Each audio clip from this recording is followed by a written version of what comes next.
Are you a creator looking to take a step up from shooting on your phone to a more high-quality camera setup? Or maybe you already have a setup, but you're looking to upgrade? Whether you're monetizing your work or boosting your personal brand, having a great setup is absolutely essential. And that is why we've partnered with MPB, the largest platform for buying and selling used photo and video equipment. With MPB, it is easy to access the gear that works for you. They've already assisted over 625,000 visual storytellers and have recirculated over 400,000 pieces of equipment. And as a team of camera experts, they're ready to provide you with all the expert guidance that you need. So to level up your content creation game, hit the link in the description to get 10% off your next purchase with MPB. And stay tuned for exclusive MPB X Unbox content coming to socials very soon. So in this week's episode of Unbox, I just sat down with the two co-founders of GUAP magazine, Ibrahim and Jide, who have built an incredible platform which showcases emerging creatives. What that means really is they celebrate the best in talent who are coming through, whether it's makeup artists, producers, content creators, anyone. People who are making it in the creative industry and who need that shine and showcase. What started off as a university side hustle in 2015 has turned into an incredible media business that is now working with some of the biggest brands in the world like Adidas and others. And as you'll hear through this conversation, their story is one of a kind. They've really been through the mud and they've come through in incredible form. They're doing things at a top scale and it's all really capped off with the GUAP Gala, which they did last year. Really one of the biggest cultural moments in the UK. We talk about all of that as well as their upbringings, their story, their journey of meeting each other, their failures and their successes as we tackle the big theme of overcoming. It's really the thing that I wanted to learn about them. How have they overcome so much and how do they continue to overcome in building this incredible media platform? So I'm really excited to share this. Let's get into the world of GUAP. All right, well, thank you guys for coming on. Thanks for having us. It was long overdue. Right, so great understanding and power, GUAP. You set this up 8 years ago, correct? Tell us firstly, what is GUAP? Why did you set it up? How did you guys come together? What is the kind of origin story of the platform? Wow. I love telling this story. Should I take this one? Well, first of all, thank you for having us. Really appreciate the opportunity to come on this amazing platform. And I'm going to try to do this in the short and easy way. So GUAP is a youth-led digital media platform dedicated to discovering, nurturing and showcasing emerging creative talent. It actually stands for Great Understanding and Power. There's a little bit of a funny story behind how we kind of came about that name. But most people know GUAP as like a colloquial term for money, which is what we thought, we'd make loads of when we first started. Unfortunately, things don't happen like that. We kind of quickly learned that, we need to have some sort of purpose around our business, something that drives us outside of, monetary gain. So that's when we came up with the acronym. And how we met in college, actually. So we both went to SFX in South London. And we weren't like the best of friends, but we had a relationship through mutuals and stuff like that. And then when we went to university, that's where we got a bit closer. And we ended up joining forces to start GUAP. Yeah. So when you say you kind of came up with the purpose for GUAP after realizing that you needed to find the purpose in order to make money, what were you doing before that point then that kind of led to where we were like, now we need to change things up? We had this crazy idea that if you get people to invest into something and then get people to sell something to other people and give them money for selling it, you would make lots of money. Right, break that down for a second. So basically like a pyramid scheme. Basically like Ponzi schemes. A Ponzi scheme. But we said you can't do that without something. So we said we wanted to make a magazine that would inspire young people and that would be the product that people are selling. So it kind of was good. Yeah. And we said we wanted to make it a video magazine because neither of us knew how to write, but I had cameras and I knew how to shoot and edit. So we looked on at Wikipedia, and on Wikipedia it said a magazine is a collection of items. So we was like, we're going to make a video magazine, which is going to be a collection of video articles. And we just ran with that. So what year were we in? 2015? 2015. So yeah. And so the initial driving factor, did you guys come together because you said, right, we want to make a business that can make money and we want to build something that's commercial, and actually that led to the purpose? Or were you actually thinking, you know what, we want to tell these stories and talk about culture as a way to then build a business? Like, what was the driving motivating factor behind setting up? It was a bit of both, but I think on a personal level, we were both just in a place where we felt like we weren't really being fulfilled by our day-to-day lives. So even before we actually launched GUAP, I set up this thing called Buttermill Investment Group, which was named after the house that I lived in my second year of university. And the idea was just to bring together like-minded individuals like myself who are thinking about things outside of, university and outside of work, and just come together, work on different ideas, and support each other. So GUAP was actually the second idea that we worked on. The first one, I don't typically I don't like talking about it too much because it's a bit it's a bit of a traumatic experience. Okay. But basically it was like a hall party, like African hall party for uni students, Right. which at the time had never been done before. So we wanted to kind of bring that traditional African culture to our campus. It was like a mini fire festival. Wow. Yeah. Okay, so tell the story, please. Let's relive the trauma today, right? Go back from the beginning. Bear in mind, this was like our first time doing like a proper event. So there was so many things that we had to organize, and we was doing it on campus. You were doing it all yourself? Yeah, pretty much us and like the other people who were in the investment group. So maybe about 4 more people. So I was working in London at the time. Ibrahim was in Kent, so he was like the main person on the ground helping do certain things, and just like everything was just going so well up until like maybe a week or so to the event. And then it started off with little things. Like I remember traveling all the way up to Kent late at night to come and stick up posters around campus.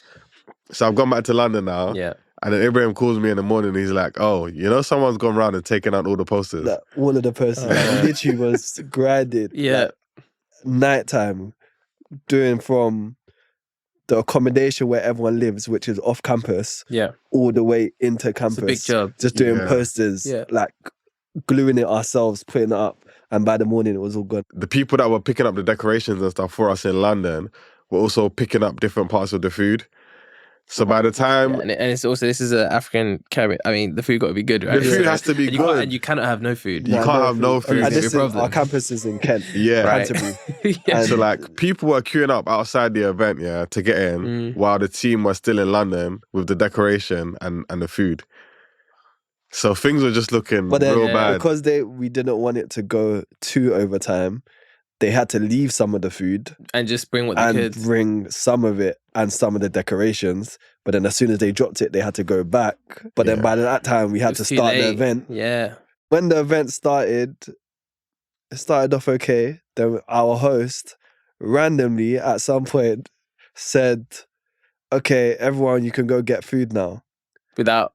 So instead of, we had like tables, so there was about 20, 30 tables, and he told everyone to go at once.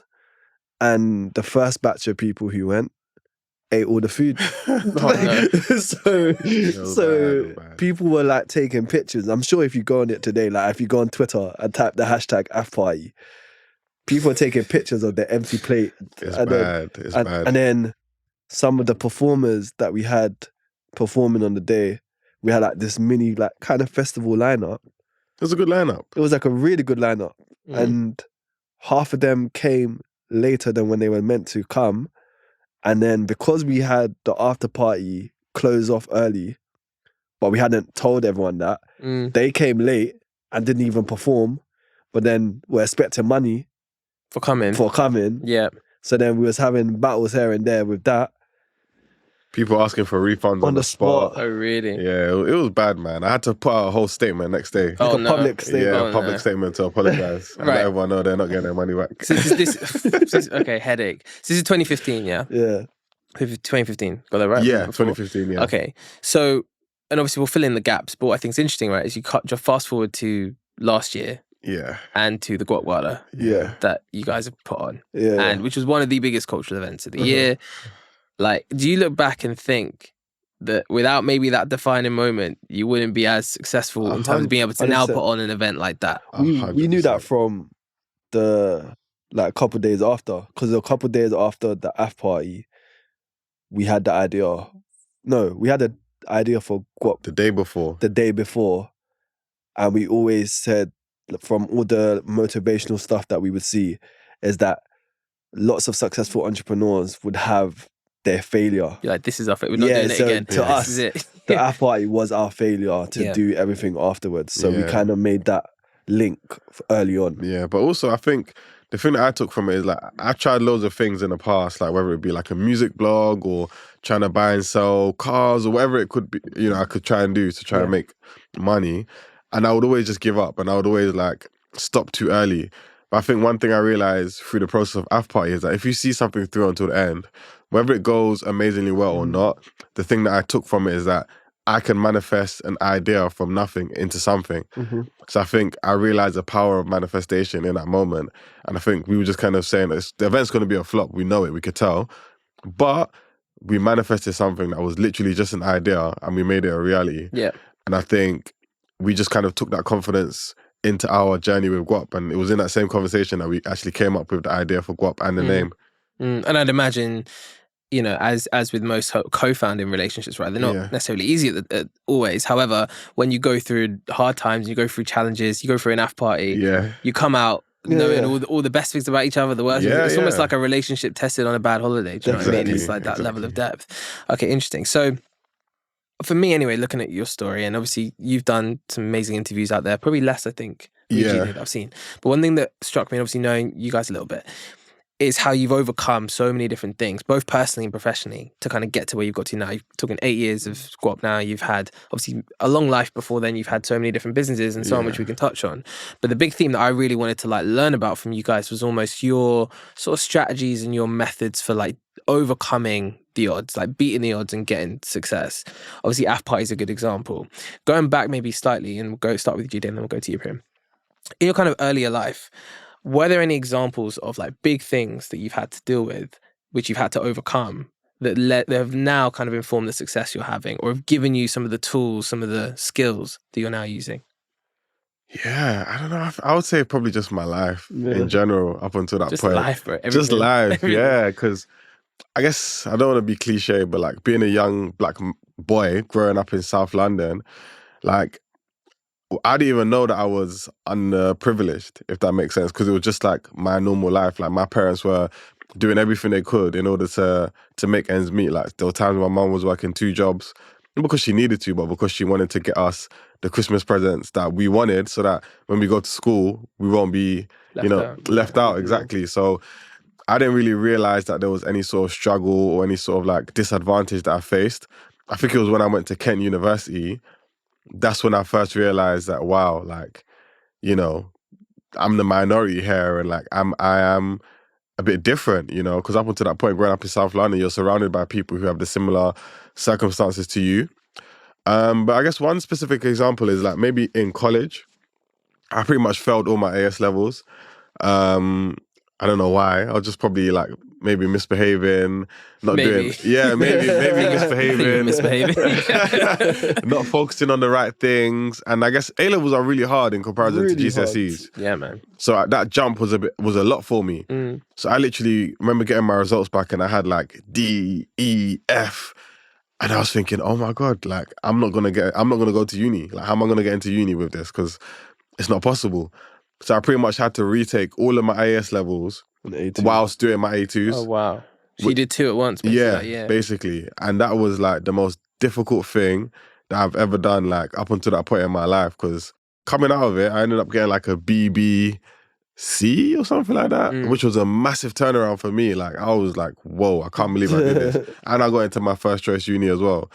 So I was like, that was like the first time where I think life really hit me, like on like a serious level. I was like, okay, cool. Like I've overcome something that at one point I didn't think was possible. So that's just probably the first example I could come. And I guess if you were, as a lot of young people do, right? You're at school, you're kind of, you don't see the future, you don't look ahead really. You're misbehaving, you're having fun during that time. And then A levels is the first moment really where it matters, and you're like, oh wow, okay, this actually has an implication on my future. Exactly. Right? Yeah. So you need to find that grit and kind of come through. And I guess as you're saying, now, I mean, if we can get into the now afterwards, but it sort of informs that level of grit, I guess. It's that first little test in time where you have to really wrestle with yourself, I guess. Exactly. But yeah, like I overcame, and I've been overcoming ever since. Yeah. And Ibrahim, so obviously, your story is incredible. You've got a very distinct story that I think is immensely powerful and probably one of one. I don't know of many people who have a story like yours who've been able to overcome so many different things and get here. So talk us through a bit about the story, a bit about where you're from, your background, how you've been able to kind of wrestle with the challenges that have come with that, and then how that has informed your strength, your personality that's led to today. I'm from a family of 6. So my mum and dad had 6 kids together. I'm the first child they had in England. So I had older siblings, but for a long period. Where are you in the I'm order? the middle child. Okay, so you're 3. So 3 in yeah, okay. No, so there was 3 in Sierra Leone. But then I was the first one born here, and they didn't come over until I was about 4 or 5. But I have a little sister who's like a year and a half younger than me. So for a period of time, it was just us. And we grew up calm, I think. I'm not trying to get bare deep in it. But we grew up all right. I think there was like violence and stuff in my house growing up that just came, like you become accustomed to. And then I think from about 5 to 11, my parents like became like really well off. So like life was like really good. I think at the time I didn't even know that we was like really well off, but like we was really well off. What level, like what sort of level would you describe it as? I said this in another thing, like there were days I would come home, because my dad used to do like a money transfer business. And there would be times I would like he would like carry a toolbox. Yeah, I saw this interview, you talked about this, and you had different boxes, yeah. There would just be like loads of cash, and we lived in like a 6-bedroom house that they owned, and there was like extensions, and like it literally was like a good life. Yeah. But I think at the time I didn't realize it was like a good life. I just thought it was calm. But then I only realized it was a good life when everything turned left. So at a point, my mum and dad split up, and then that's where everything went left. So because my dad was like the breadwinner, my mum wasn't working. So then we ended up like going on like benefits and stuff from about 11 till about 21, 22, 23. Like university. Right? Like I grew up on like the benefit system. Like my mum at home because she has 6 kids in it. She has to like be at home to like look after them. And my little brother is like 11 years younger than me. So like there was a long time. And I think I've said before, they're just like living in like crazy houses with like mice and like it sounds like I'm being so dramatic, but like there was like really like mice and stuff, and just not the best environments for growing up in. And then obviously outside of the home, like Jide said, all the influences of outside for a young black boy coming from the areas we live in or come from. And how do you overcome that? I've always had the mentality of there is no other choice of like than to do better. So even like when I connected with Jide properly, that shared energy of like we want more for our life, regardless of what situation we've come from. That's always been the driving force. So I've never looked at the situations or looked at what's happened in my life as anything negative, because I feel like we are a result of everything that happens to us. So I think I wouldn't be here without all of that stuff.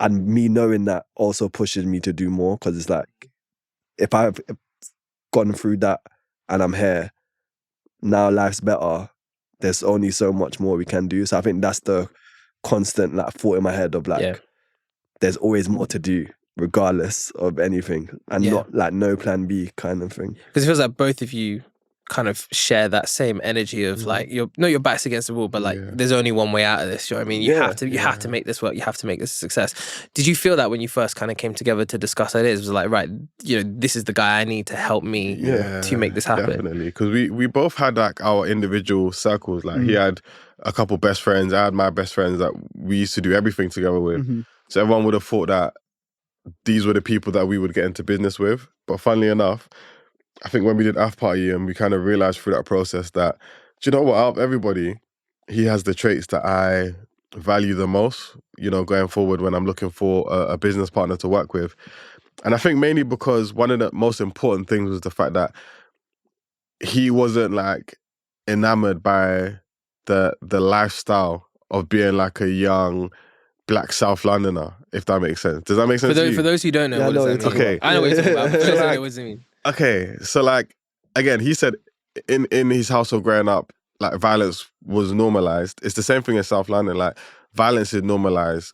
Things like selling drugs is normalized. Doing fraud is normalized. At some point growing up, you can only envision 3 or 4 ways to make money. One of them is to get a part-time job at Waitrose or M&S, and most of the time they're not going to hire you. You get rejected. Doing fraud, some sort of like bank scams, selling drugs, or like stealing from people.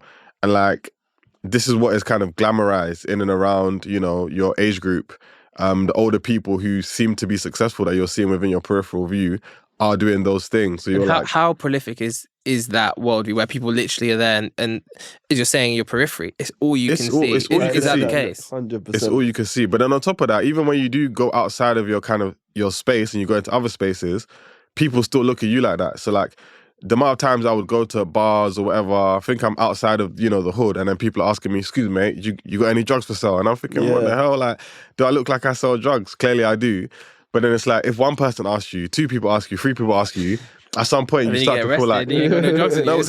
Yeah, exactly. But sometimes you start to feel like you're missing an opportunity here. You're like, oh, wait, if I had something... The demand, right? Exactly. You're starting to see the demand. You're like, do you know what, my friend... You know, so it plays on your mind. And a lot of our friends around the time were interested in those kind of things, whereas me and him were just like we're not interested. We want to do something better, you know? And even talk about like, not even just around the time, like we still have people that like were some of our closest friends during that time that have gone jail, some have died. Like it's literally, that is the environment we come from kind of thing. So I think we just never been into that, even though some of our peers might have been. And I think us not being into that, or like the quick way out. Yeah. It's almost like rejecting the stereotype, rejecting the expectation. Exactly. Like, you know, you're dealt a pack of cards. You are born where you're born, you're from where you're from, you live where you live. But it's kind of going left and going right. Things can go left for you. You take a right turn, you actually go in the other direction. You reject the archetype, the stereotype.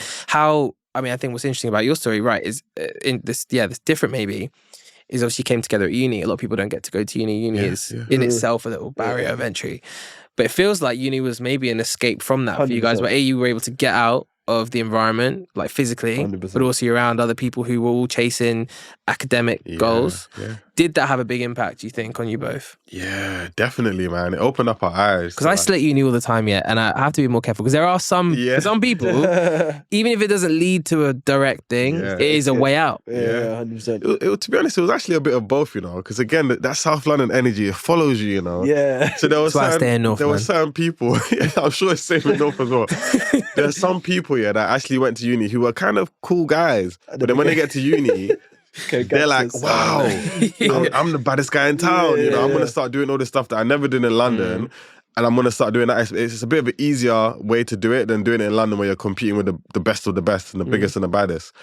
So there was that side of things. But then there was a whole new side of things that we never experienced before, which was people who were there to just learn, people who were happy being broke. Struggling and just having fun, you know. You didn't need money to have fun. You didn't need to have a nice car, a nice watch. Like, you know, there was that stuff, but I realized you didn't really need it. And then also in terms of girls as well, like, because girls could be a big part of this as well. Like in South London, the girls like the bad boys. In uni, it was like, no, they like the guys who are funny. They like the guys who are taking part of ACS and, you know, people who are doing well in their studies and stuff like that. So I think, it definitely opened up our eyes and allowed us to kind of like focus more on like some of our interests. Like Ibrahim was doing a lot of musical stuff at the time. I told you I was buying and selling cars at the time. So I was able to kind of focus on other stuff other than, you know, the noise. The noise, So to talk back to yourselves in South London, in the hood essentially, right? In the environment that is not a nice environment to see a future beyond, right? Yeah. Looking back now, what would you be saying each to yourselves at that point? I would say find out who you are faster. Because I think I found out who I was at university when people like Jide, like who my friends were, they were all on their placement years. I was one of the only people that didn't get a placement year. So I was by myself a lot of the time. And I think in that time of like knowing myself, or like being by myself, that's the time I spent trying to understand who I was. And I think the minute I was comfortable with who I was outside of everyone else, it kind of led the path for life after that. So I think if I was to speak to my younger self, I would tell them, find out who you are faster, because the faster you know who you are, the easier it will be for you to navigate this world. And the more confidence you can have going into situations, and also saying no to things, right? And actually saying, I don't want to be, I know myself, I'm not a part of that life. I don't want that for myself. So I'm going to take this road. But you can only do that once you know who you are. Otherwise, you're just swayed with the wind. Yeah, right? 100%. Like, you literally can be, if someone says jump, you'll say jump high. Oh, how high? But if you know yourself, you ask why I need to jump. So I think it's that. I would say experiment more, exist outside of your comfort zone more, make friends with people who are aligned with you based around your interests as opposed to your environment. Because up until secondary school, college, uni was probably the first time where I was like, okay, cool, like I'm outside of my environment. This is a chance to make new friends. Whereas up until that point, it was just like, these are the friends that I grew up with, and that's it. And I was very antisocial to everyone else. And I think that held me back from certain experiences and exploring certain hobbies that I probably, love now. So that would probably be my main advice, Okay. So let's jump slightly forward then to the first years of GUAP. Because I'm interested, as you guys I'm sure would have found, as I've definitely found through my years, publishing especially is a tricky model. And it's a model that takes time to crack because you're building an audience. That audience then becomes the value for brand partners. Channel monetization is non-existent on platforms like Instagram. Website monetization is weak at best. It's okay. Very difficult to sort of set up a business and get things moving. You guys have done it and done it successfully, which is 1 in a million really, and not many do. So what were some of the early challenges that you had in terms of setting up GUAP, in terms of getting it to a position where it's working and you guys are like, we're here? And that might only have been recent. Like, these things take a long time. What were some of those things that you had to then overcome when setting this up? Well, everything you just said. Because with what we do, there wasn't a template to follow. So I think that was one of the hardest things. Not having an example to model ourselves from within reach. I think if we was building like a music platform, there would have been like SBTV or Grime Daily, Link Up. It's an easier model to follow because we can see people that have come from environments we've come from do it. Where with what we've done, there wasn't a path to follow. So I 100%. think forming that path was probably a very hard and long part. Break that down a bit. So what path did you as pioneers really in terms of your background coming? Because you're right, actually, all of the publishers at the time, whether it was a Vice or a Lab, any of these people that I worked for, a couple of them, right? Similar like backgrounds, not to yours, but similar to each other, relatively like middle class, relatively like quite white. Like, there's a general homogeneity in terms of who sets these things up, who gets the funding, who's able to build them, who understands the models, etc. So what was that path that you then had to like pioneer? How did you find it? Well, it was like, number one, we're working with emerging creatives, again, because we wanted to provide role models for people like ourselves, to provide those tangible, experiences that they could relate to. Most magazines work with people who are stars, and there's a reason why they do that, because they're trying to get the numbers. Exactly. When you get the numbers, you can get the advertising budgets. But whereas we're trying to work with people who are still up and coming to support them and tell their story, nobody wants to put money into that, But then also in the beginning, even those people don't necessarily respect what you're trying to do, because a lot of times people respect things that are already big. People looking for an opportunity that's bigger than themselves, not one that is on the same level or even smaller than them. So we really had to do a lot of grafting in order to build our community, like loads of little tricks, whether it's down to social media, trying to build a following, doing events, just going out and being everywhere, networking and just trying to meet people and just graft. Like, we had a lot of no's, a lot of doors shut in our face. What were some of those out of interest? Is there one door slam that you remember and you go, yeah, that hurt? That wasn't nice. I'm trying to think of one specific one, I wouldn't say a door slam, but I would say a quiet shut. Getting what we're worth. So I think for a long period of time, we was working with brands actually more institutions. Yeah. And they would be paying us as like individuals, but like national minimum wage rather than a brand. And it was hard because we would bring the platform and we were at points where we did have some sort of audience that was valuable, but it was never converting to enough money for us to live. Bro, they were paying us like £200 a month, and we'll be curating festivals and stuff. So like, it just didn't make sense. So it wasn't like a hard shot. But it's kind of deep. That is kind of deep. It was like a disrespectful shove. I don't know which is worse, to be honest. Both are pretty bad. And so how did you manage your way through that to understand? Because I think there's also, as you're saying, right, you've broken down obviously where you're from, the background, your understanding of this is not your world technically. You've had to learn this world, learn this space. How did you learn that £200 was like completely wrong? Like, when did that moment come? Be like, hang on a minute. Because I couldn't even afford chicken and chips. Right. So was it out of Morley's? Not even Morley's. Not even Morley's. So was it out of not desperation, but was it out of a sense of, no, something must be wrong here, or did somebody tell you, I think this can't run? Two things. I think the first part is what you said. I think this wasn't the world we're from, so the learning part is like a very big part to it. So we tried to do as much studying of the game as we could. So there were some of these opportunities that would come where we knew the value wasn't the money. The value was us being able to put this on our portfolio to go get more value out of someone else, kind of thing. People or the next brand giving us more money for the same type of work. You kind of can see, oh, okay, if this brand is willing to spend this amount of money. Yeah. Okay. In terms of valuing yourself and your time, what kind of lessons? I get this question a lot from people who are trying to create business online where they're dealing with distribution and the value attributed to that distribution and etc. How much should they be charging brands? It's always a question that comes up. How did you guys reconcile that? How do you reconcile that now? How did you reconcile that at the time? Is there a strategy that you would say to be able to get good value from a brand in exchange for good value back, right? Is there a good mechanism to sort of work at? Yeah, I don't think there's like a one rule for everybody. I think it really does depend on the quality of your audience and how unique your audience is versus the industry as a whole. So for us, we knew targeting the emerging creative space, there's probably nobody doing that. So it was tough, but now that we've got ourselves to a point where we've got a community and an audience, it's a very unique one that is very hard to replicate. So if a brand's coming to us, most of the time they're coming to us specifically to tap into our community, to tap into and they know what insights. They're coming for as well, right? They know exactly what they're coming for. So that already adds value. But on top of that, we've got a platform around that, where we have good numbers, where when we distribute to our community, they're interested in that type of content or those type of experiences. So that adds extra value to that as well. But then also we have our production company where we can do things pretty much in-house.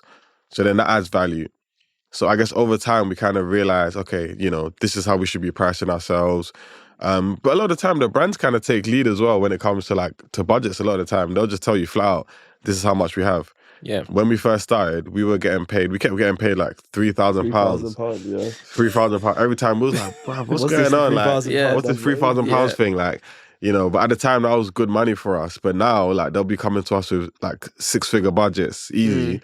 And we're like, okay, wow, but realistically, the workload isn't that much different. It's just that the way we're able to deliver it is is to a much higher standard. So I guess that's where the value comes from. Yeah, that's a really interesting point. Again, I don't think a lot of people understand that much about publishing specifically. It's about what's baked into the delivery. Like, yes, you can unlock big budgets, but that comes at a price, which is you have to deliver something at this level, which costs more money to make, which often costs more money, maybe is more curatorially rich, it's harder to produce. They're paying for more because they want more back, ultimately, right? Yeah, and we price everything now. That's one thing we never used to do. Yeah. Like now we're pricing for research and insights, conceptualization, talent sourcing.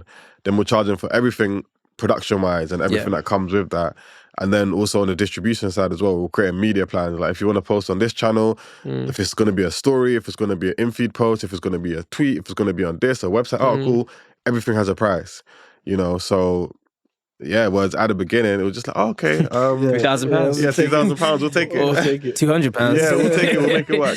Yeah. The first time we got like a big brief from Adidas, yes. I remember we had a guy called Romano, who is a consultant now. He actually helps us consult. He consults for us on the GUAP Gala. So he was the former MD of NME for a while. Ibrahim met him at a panel talk. Yeah. So he was just always really kind to us and always just wanted to support us. Like, I think he saw a bit of himself in us, him being from South London as well. So we just asked him, like, bro, like, we're doing this campaign. It's the biggest budget we've done, I think, up until this point.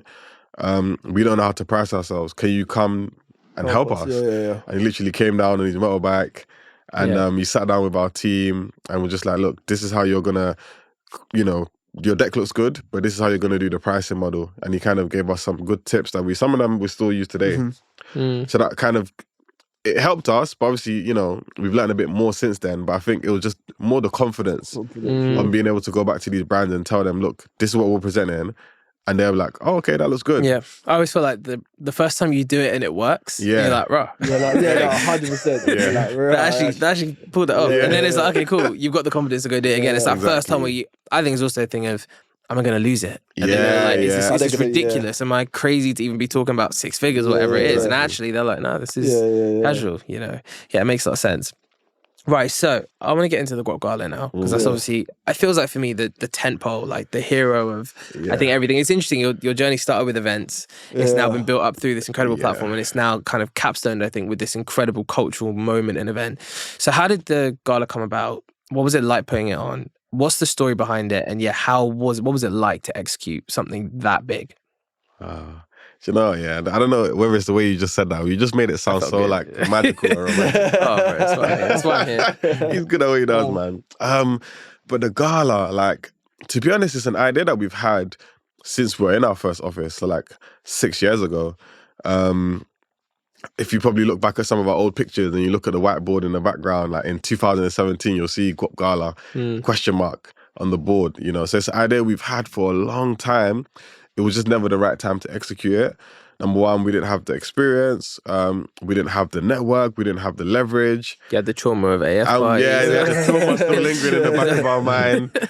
So there was a lot of things that were kind of holding us back from doing it. But I think last year, we were just in a really healthy place. And we have a full-time team now. We've got about 12 or so staff members who help us with the day-to-day running of the magazine. We've got a brand partnerships person who helps us with the agency stuff. So I feel like we felt like the team was at a point where if we kind of took our sole focus off of the day-to-day running of GUAP for a little bit to focus on a new venture, that would be the right time, number one.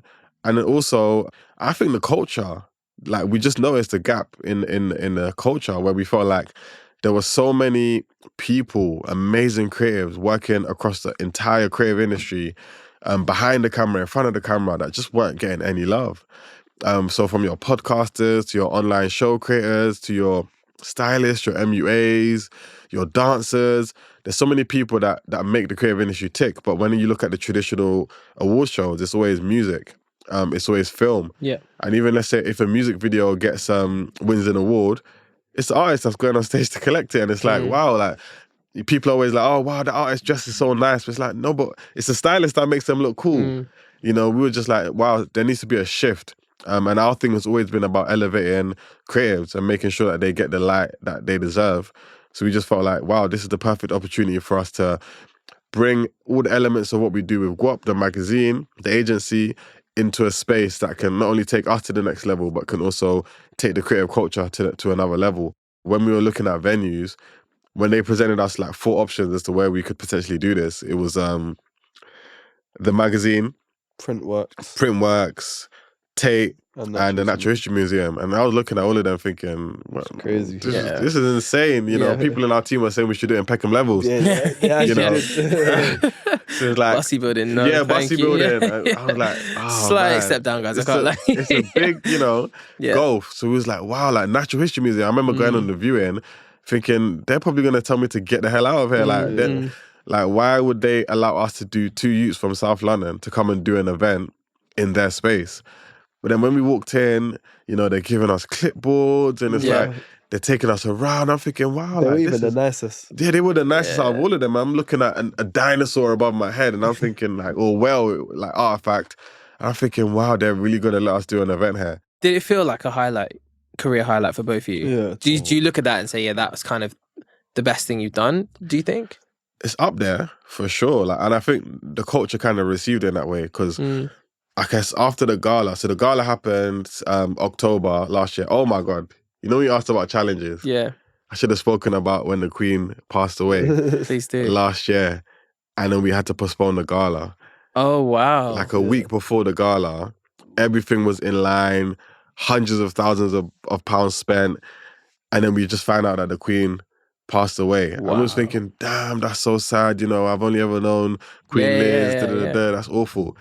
And then I started getting calls. Wait, hang on a minute. I started getting calls. I'm like, oh yeah, you know, because my friend works at, where is it again? It was a company that owns Brits and all that. Is it BPI? Yeah. BPI, yeah. She works there. So she's calling me like, oh yeah, you know, we had to cancel the Mercury Awards. And like literally people were in the room as they cancelled it. I was like, oh wow, that's really sad for you. And my other friends calling me, oh yeah, you know, we had to cancel our event. And I'm like, damn, like this is awful for you guys, man. You know, like, yeah, and then that sucks, you know. And then all of a sudden we get a call from the Natural History Museum saying, you know, we might have to cancel or postpone the event because the Natural History Museum is in the Royal Borough and Kate is a patron. So there's no way that we could be seen to be doing an event of celebration in this time of mourning. And we were just like, damn, like there were so many implications that came from that. Like you can't even imagine. Yeah, that was tough to overcome, but we overcame. As I said, we've been overcoming for a while now. Yeah. That's the thing though, when it happened, we were stressed, but we wasn't like, we kind of laughed it off. Like, I think it was like, if you don't laugh, you'll cry. Yeah. Oh, yeah, always. But it's your point there. You said this earlier about how with everything that went on in your childhood and growing up, there's no option. You just have to keep going. Like you just have to. You don't even think about overcoming anything because you don't see it as we're used to having our back against the wall, and when things are too easy, I get uncomfortable. So when it happened, I was like, okay, you know that meme where you see the person playing the game and they're like that, and then all of a sudden like that. Like, that was me. I'm like, okay, cool. Like now we're playing now. Do you know what I mean? So it was just a bit of that. But I think definitely like when we saw the response from the community and we noticed all these people who, like everywhere we went for like, to this day, people come up to me like, oh my God, the gala, how come I wasn't invited? Patricia Bright, oh my gosh, why didn't you invite me to the gala? And these are people that we didn't even invite because we thought you guys are too big for us. Do you know what I mean? Yeah. And then after that, we did the Forbes thing. So I think between doing the gala and doing the Forbes thing. That was going to be my next section. Yeah, good segue then, isn't it? Good segue. Let's talk about Forbes. So, I mean, it's such an amazing kind of capstone, I guess, also in terms of the story so far. You guys have been grinding for 8 years. You've had a lot of like challenges building in a very difficult, not only are you building in one of the hardest industries to build in, but you're also building in a niche within the hardest industry to build in emerging creatives. It's a smaller market, as you're saying. So you've gone through a lot to kind of come through. And then I remember, because obviously on the Forbes list with you guys this year, and I remember looking on the day it came out and seeing, hold on, not only are you guys on this, but you're like the cover stars for this. And you guys were the faces of media entertainment in Europe. Yeah. So you went to New York. Yeah. And then what happened? So there was a bit of an itinerary. They told us the shoot is going to be happening on this day. And then after that, there's going to be a dinner. But we went a little bit earlier because it was Fashion Week at the same time. Right, so we were just kind of, exactly, we just went to enjoy doing our thing. And I believe it was on a Monday that the shoot was. So at that point, in our heart, we knew that we probably got it right. Likely that we got it. They're not going to bring us to New York and do all of that stuff. But they couldn't actually officially tell us. I guess they're trying to keep it as, closed-lip as possible. So we did the shoot. Everything was good. We got to meet some of the other candidates, met their team. It was done in their HQ in New York. What's that building like? It was nice. It was, it had lots of history on the walls. Yeah, insane. Like, especially coming from another publication to see that, it was like, wow, like this is the levels, you know. So that was amazing. Shoot went really well, and then in the evening we had the dinner. So that was like all of the other candidates who had the covers for different parts or whatever, different industries. And that was really cool as well because there were loads of different people from tech to like climate change to like, everything. Finance. All the different categories, basically, yeah. It was insane. And the dinner was really good. The guy who founded the Forbes list was there, and he gave us like an amazing speech. And I guess it was at that moment where he was like, okay, if we haven't made it, it was like, okay, well, you guys are now part of this exclusive group, you know, people who make the Forbes list, and now, you know, it means a lot. And I won't lie, like, I felt really inspired at that moment. What did he? Do you remember any of the specifics that he said? Obviously, it was a while ago, but anything that really the kind list hasn't been around for many years. He said it's the most exclusive list or something like that in the world. Blah blah blah. I can't remember the specifics, but I've got it. I've got it somewhere. I want to ask as well. So on Forbes, obviously, you guys being the faces of Europe, like as he said, very important list in the business world and beyond, right? People know about the Forbes 30 list. Beyond just the industry, it's a massive deal. What did like your family, what did the people around you who've kind of seen the journey? Because I feel like, for me anyway, being on the list, the people who didn't know much about it, like, oh, I swear, like that's the deal now. So like, what was it like for you guys in terms of it definitely was a big deal.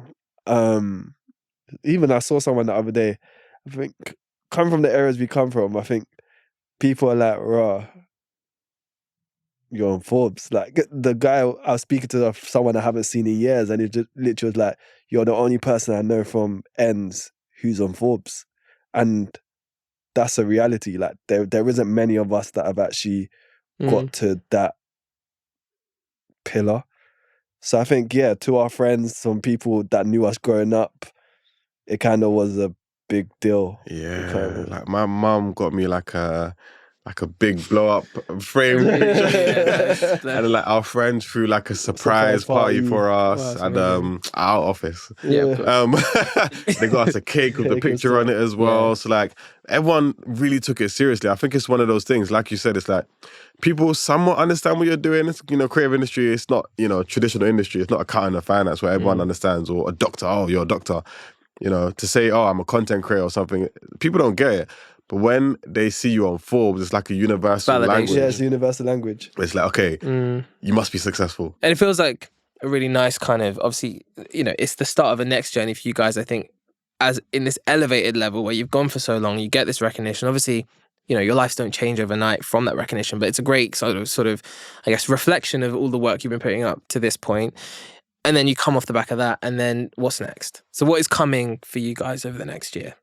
Wow. And what's your vision beyond that? Good question. Well, obviously we got the gala coming up, so that's like the most immediate. And then outside of that, we're launching a podcast. Yeah. Very good. Don't worry, we're no competition to you. Oh, no. You ever need a guest. You're 100% we'll be there. We're launching a podcast.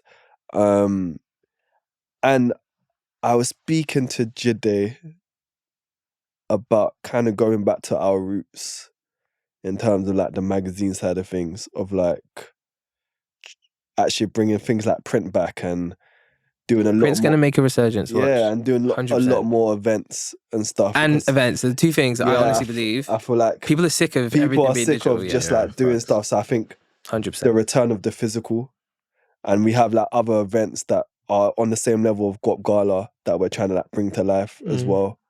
And then on a vision one, it's just like growing GUAP to be like the place for the emerging creative on a global scale. I think as well on a personal level as well, I think we're trying to put ourselves more at the forefront as talent as well, because we've reached a point where I feel like we've done enough where we can kind of look to our community and be like, hey guys, you know, we're here, like we're the founders of GUAP, you know. Because I feel like you have to kind of be in the know to know who we are sometimes. Whereas now we really want to step forward, and we always look up to someone like Jamal Edwards as that guy, you know, like he owned SBTV. Personal branding before personal branding was cool. Like, he was the guy, like he was releasing books, he was doing Google ads, like he was doing everything. And I feel like for me growing up, looking at him as an inspiration, I want to be that inspiration to somebody else who's looking up to us. And also just in our personal lives as well. Like I've just recently got engaged. Congratulations. Thank you. Ibrahim just bought a house. I'm in the process of buying my house now as well.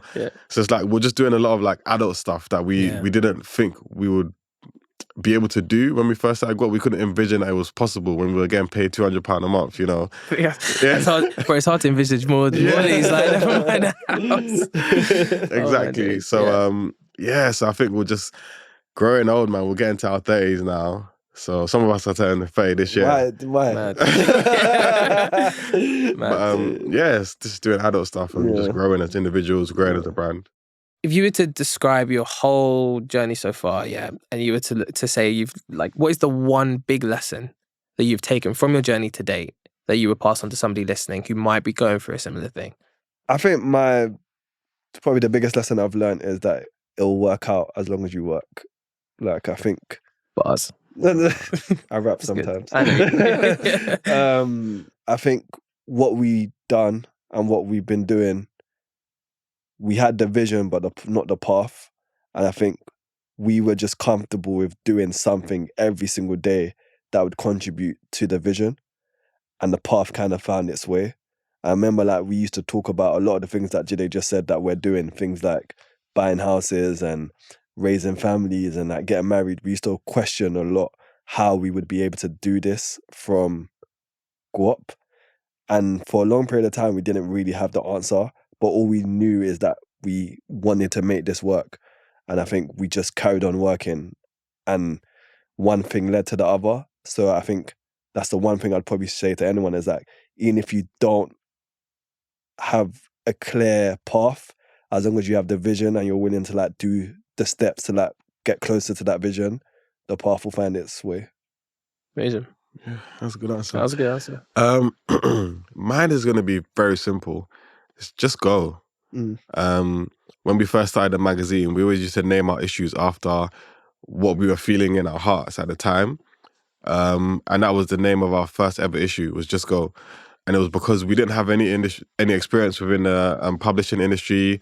We had no experience as creatives, really. To that point, Ibrahim had a little bit, but we didn't let that stop us. We just said, we're just gonna go and we're just gonna see where this journey takes us, and we're not gonna give up.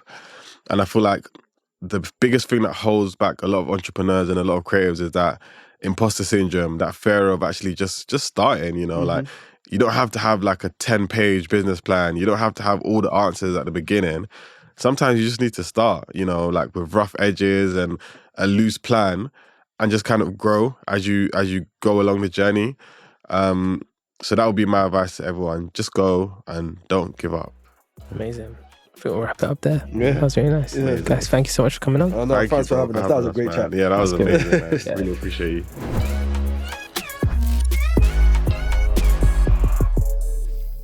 Wow, I was really excited to sit down with these guys, but I wasn't expecting that. I loved every minute of that conversation.